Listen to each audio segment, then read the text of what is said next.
Hello, everyone. Today I have a special program. I'm going to be interviewing Mr. Michael Simkin, who is a writer and a marketing specialist living in Israel for a few years now. So it will be interesting to hear his take on it. So, hello, Michael. How are you today? Thank you for coming. I'm peachy creamy, thank you. I didn't come anywhere. I'm sitting on my balcony. Yeah, well, thank you for agreeing to talk to me. So, A pleasure. how do you feel about the growing participation in the protests outside Netanyahu's house? Um, I guess I've got some mixed feelings about it.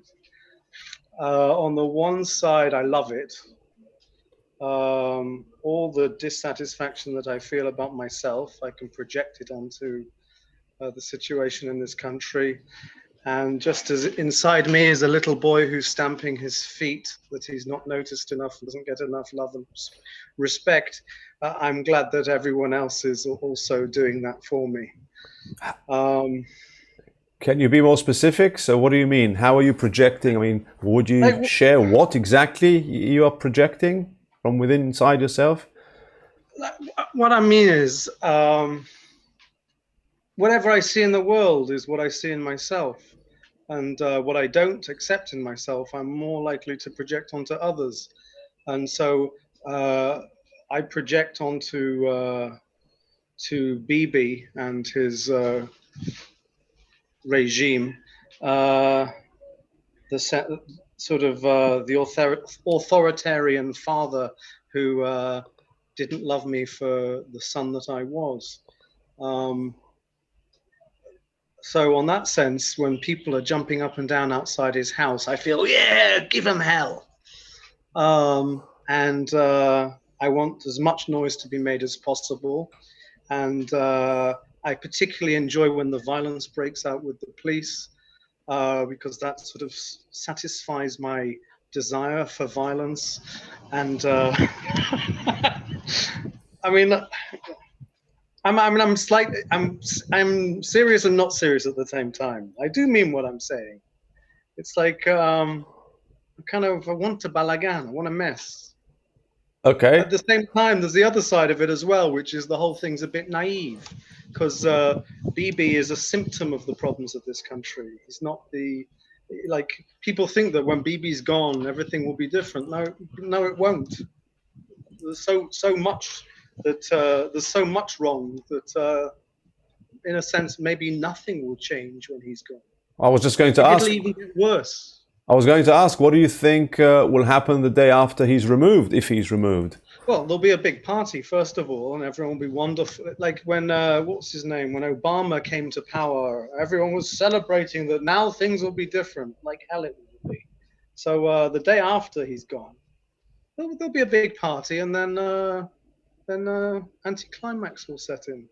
Well, what do Because you mean? What do you mean physically is going to happen? I mean, well, I mean the enormous collective of different shades of nationalists and religious fanatics who brought this person to power and helped keep him there will still be there, and all the other extreme right wing friends of his will still be in power. It's not like some left wing progressive thinker is going to take over. So in a sense, nothing is going to change. There's they're called politicians, I think. There's politicians around him who might take his place that are even worse than him, maybe. okay. So, what do you think actually has to change then? I do. And is that related to the first question, whereby you're Well, projecting everything? like it's change starts here with me. That if I change myself, my world will change, and that goes for all of us.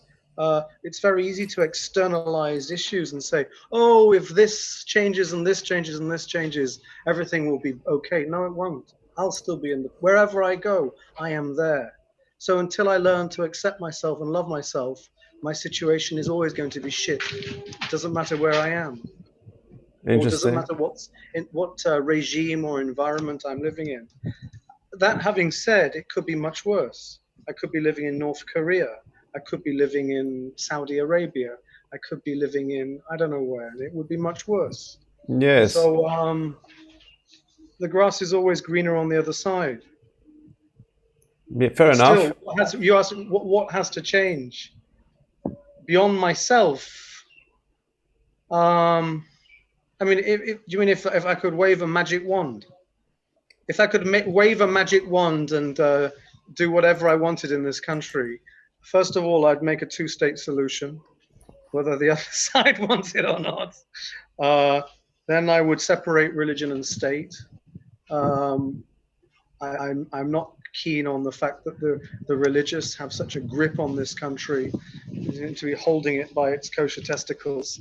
Um, I would I would then move forwards and legalize all gambling, prostitution, and drugs and tax them.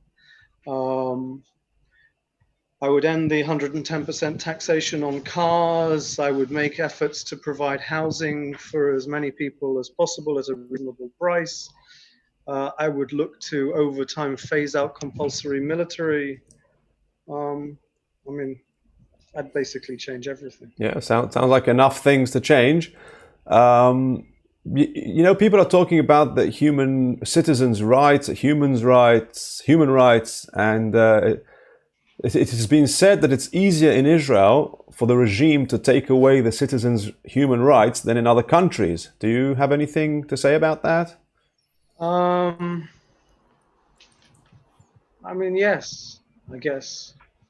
Obviously, whatever I have to say is entirely subjective, and I'm not an expert on these matters. I only live here. Um, but it seems like, and I've been criticized in the past for daring to comment on the military here, having not been through it, because I'm not a close enough part of the cult. But people here tend to be rather obedient. Israelis often think that they're very independent and rebellious, but in fact, people here tend to be rather well behaved. And I think it has something to do with having been through the military and also sold this story about enemies and existential threats, which is if you don't toe the line, if you don't behave yourselves, there won't be a country. And obviously, the whole Holocaust thing is an extra double hook, about why everybody has to be good little Israelis, work hard for little money, and pay a fortune for low quality shit. Interesting. And so, to do with the protests, I mean, how come Israeli citizens are well behaved in protests compared to France and other countries? Is it related to what you just said, or? Yeah, absolutely. I don't know. I lived a little while in France, and it's a very different environment than here. And there's a different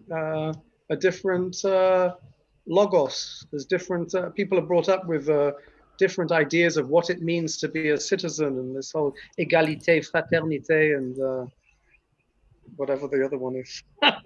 But I've seen demonstrations in France or in Athens. There's protesters throwing burning dustbins at the police. You can see the police are scared.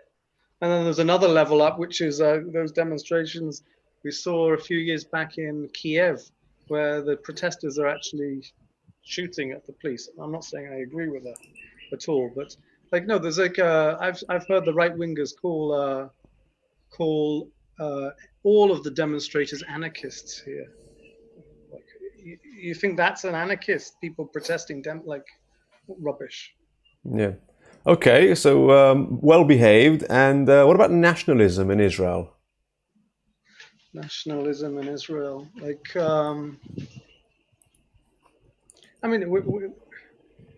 it's not just Israel. First of all, there's just been this crazy rise in nationalism around the world. So it's sort of lent justification to Israeli nationalists. People have become much more right-wing, it seems, in the last 10 or so years. I have to say, I can't stand it. It's it seems so outdated, this sort of naive sectarianism, us and them. It's a common tool of people who lack self-love, that you collectively find a group of the other and blame your problems on them, and you make yourself feel better by identifying as part of a group and putting a fence around yourselves.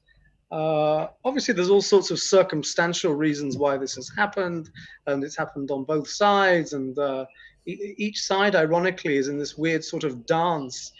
When I say each side, I mean Arab extremists and Jewish extremists as well are in some kind of weird dance where they don't realize how much they're affecting each other and stimulating this sort of very strong sectarian identity, which thrives on having an enemy who is the other. Um, it's born of what happened 70 years ago, World War II, and all that, and the disaster which was needed to create this country. And okay, well, nationalism was an ideal, and it was wonderful. But the situation here has changed so much, but the ideal hasn't. So it's somehow lopsided now. It's off balance. It needs updating. It needs to be more inclusive. I feel that I've got more in common with a moderate Arab than I do with an Israeli nationalist, How come? that religious person. Oh, I see what you mean. Yeah. Because I define myself by wider terms than the country that I live in or the religion that I was born into or whatever my race is. Being human matters. Telling the truth matters. Wow, guys, chill out. And beyond even the human story, what we're life forms. What do we really know to have such convictions about what we are and what we're not and what's right and what's wrong? True, true. Speaking of right and wrong, specifically corruption, could you give examples of the corruption in Israel? As my own moral corruption. I mean, corruption's on every level. Wherever you've got a group of humans, you've got corruption. The surprise is to expect anything other than corruption. There's the law of unexpected consequences, and for those in power, that they find that every day that for anything that happens, there's a payoff. So of course they're looking to find gain for themselves and their friends at every opportunity possible. And it's not different anywhere else. It's just I don't know. Life here is kind of like life everywhere else, just through a magnifying glass. But can you give examples of specific corruption affairs? You know, like with maybe let's say with Netanyahu. Why is he being prosecuted? I'm not particularly in a position to comment because I don't know so much about it. But I hear about the business about the submarines, and I hear about these various cases of him getting cases of cigars. And all sorts of. What happened with the submarines? What happened with the submarines? What happened with the submarines? Didn't he sell a submarine to Egypt without consulting the right people? And his lawyer was also the lawyer of the German company that made the submarines, and all sorts of other stuff. I'm not all that interested in the specifics of the corruption. Okay. As I say, it's perennial and it's ubiquitous. It's everywhere. So what do you think about the Israelis as people? I mean, is there a good side to them? Well, the question is am I an Israeli? Okay. Unless you're born here and unless you grow up here, I don't think you're ever truly an Israeli because the conditioning is so strong here. Being human here isn't enough. Being Israeli is more than a nationality. It's almost a neo-religion. I very much like Israelis when I'm abroad, and there's just a few. Living surrounded by Israelis is quite testing. I want to be the smart-ass Jew. I don't want to be surrounded by smart-ass Jews. It's too much competition. Israelis bite to the core of the apple. Given this sort of existential threat that's always here, there's less of a sense of tomorrow. So people very much live now. People are, they're very clear about their boundaries. They say what they do want and what they don't want. And I grew up in England, and it's the exact opposite of that, where everyone's kind of pussyfooting around everyone, like the sort of people that I come from, I should say, tend to pussyfoot around and live their life according to what they perceive to be other people's expectations. So in that sense, Israel's taught me a lot, and I'm rather thankful for that, for those things, about learning to say what I do and don't want. So there's no room to be a victim in Israel. Um, Sort of, if you don't state your limits, you're completely fucked. Cool. What about Zionism? How do you feel about that? But a bit like the nationalism, like it appeared a long time ago now, and when it appeared, there was one state of affairs, and the affairs have changed now, but the Zionism hasn't. So, I grew up with marinated in Zionism. I had a Star of David underwear, but the reality of living here has somewhat knocked it out of me. Like the cost, almost we're victims of our success.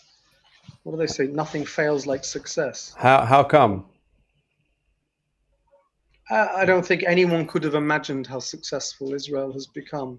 And the fact that the Zionism hasn't modified has allowed a state of affairs where one people is being oppressed for the supposed freedom of another. I don't bloody like it. I don't want to be part of that. I hate the occupation. It's just too easy to ignore. Listen, I pretty much ignore it as well. I'm no better than anyone else. I sit in my little countryside house and ignore most of the issues that are going on in this country. But that, the situation is basically in the name of Zionism. So that having gone. What about the Arab-Jewish conflict then? I mean, be as specific as you can. Well, there's nutters on both sides. I'm also sure that there's quite a lot of moderate people on both sides who would just like, sorry about these noises, they would just like to be in peace. Okay. By the way, that noise, if I stop it, the browser will close. Fair enough. How is it going to end? How is it going to end the conflict, do you think? With a nuclear bomb? I don't know. Who knows? Nuclear bombs, but if Israel drops a bomb on Gaza, it's pretty much shooting itself. No, I don't mean that. How's it going to end? That's the million or $10 billion question, $100 billion question. Okay, so I'll make it. Yes. I don't know how it's going to end. I mean, think about a metaphor of some people are fixing a leak in a pipe. There's a water dripping like out the pipe, and what they don't notice is that behind them there's the biggest tsunami ever coming, and that biggest tsunami, in a sense, is the climate disaster. And so while we're all arguing about how this country should be run and what are the solutions to the various problems, we're ignoring the wider issue that we humans are living on borrowed time. Okay, fair enough.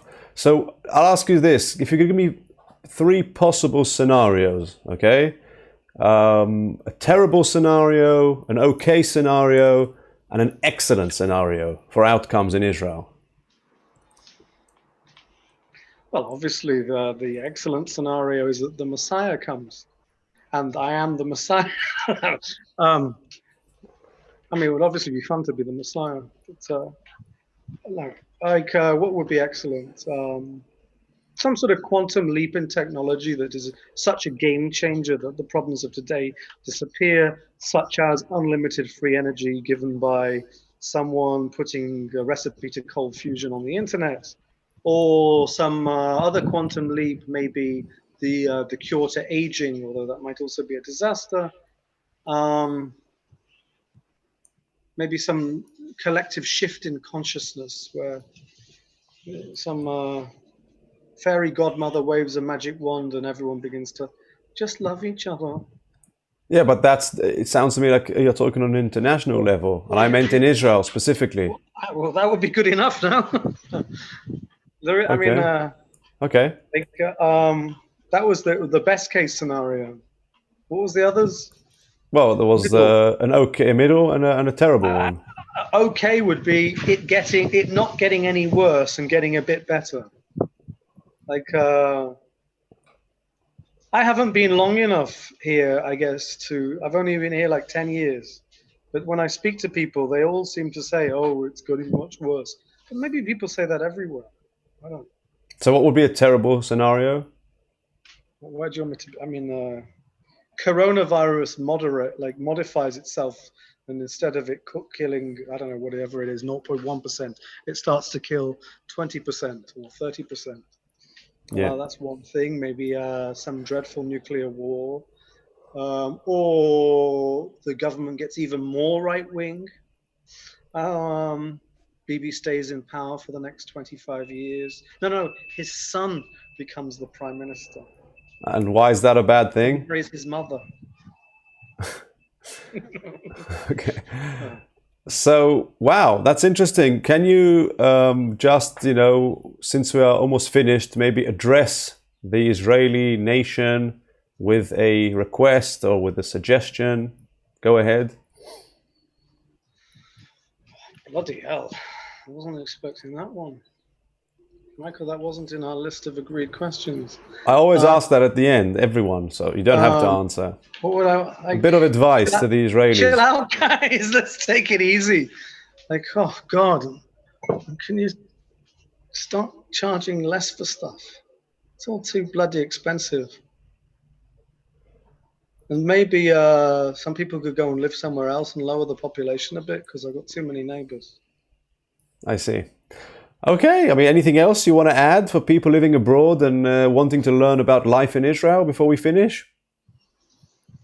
Yes. I mean, I've sat here criticizing things a lot, and I'm full of criticism, but it's not all bad. And when someone from the outside criticizes Israel, suddenly I feel all defensive and start protecting it.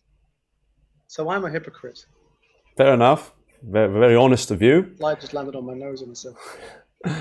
All right, Michael Simkin, thank you very much for your time. Thank you, Michael Bloom, for your time. Pleasure. And thank you, everyone watching, for your...